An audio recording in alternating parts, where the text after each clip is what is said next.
Visual experiences of energy development feature very little in current energy transitions research. Further, the current theoretical trend largely revolves around collective visions of a better future, although there is ambiguity surrounding what constitutes better, or for whom it is better. A view is just a view. It's a short-term thing. I don't think you can argue that a view is more important than long-term climate security. Some scholars are critical of this approach for ignoring the variety of individual attitudes inherent within a society. The narratives also often favour expert opinions. They pay little attention to the multitude of lived realities that are grounded both in present and past energy experiences. It made me quite interested in vertical things. I like having these vertical things that interact with them visually. In this article, I build upon these critiques.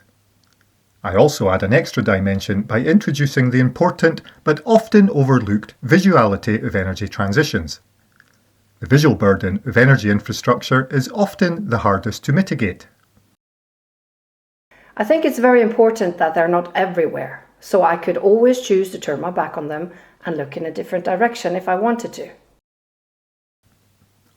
From fieldwork conducted in the Orkney Islands, I explore how humans relate to energy infrastructure through unique visual experiences that happen quite literally in their backyard. An increasing amount of new energy infrastructure is appearing throughout Orkney's land and seascapes. It often sits side by side with the energies of Orkney's past. They're dirty and old and they look polluting. They're from a bygone era, and yet there's no community uproar about them.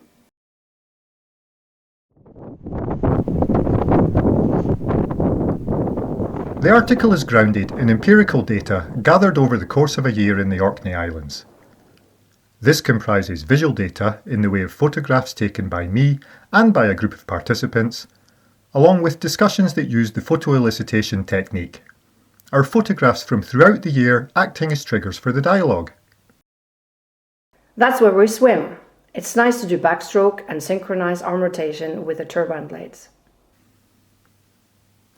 As my research in the Orkney Islands progressed, it became clear to me that visually, energy production is more involved in day-to-day Orcadian life than is reported. The unique everyday experiences of the individuals I worked with brought forth a variety of responses to the visual impact of energy systems around the islands. The responses included environmental responses, embodied responses, and emotional responses. One of the things I like about the turbines is when you see them, you know that you're just about home. They're there. They're waving at us. That's cool. The responses, or in some cases interactions, are often largely contingent on the individual's personal background, preferences, and how they value their surrounding environment.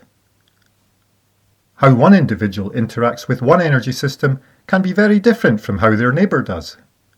On this premise, it is difficult to imagine a collective response to the visual impact of energy infrastructure, even in a single geographical location, community, street, or household.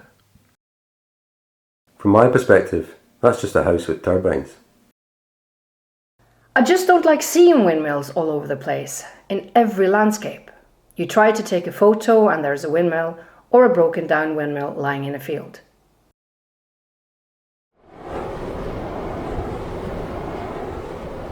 Nevertheless, the responses indicate that for the most part, humans develop their own unique and often innovative strategies to coexist with, and in some cases mitigate, the visual impact of energy development in rural landscapes.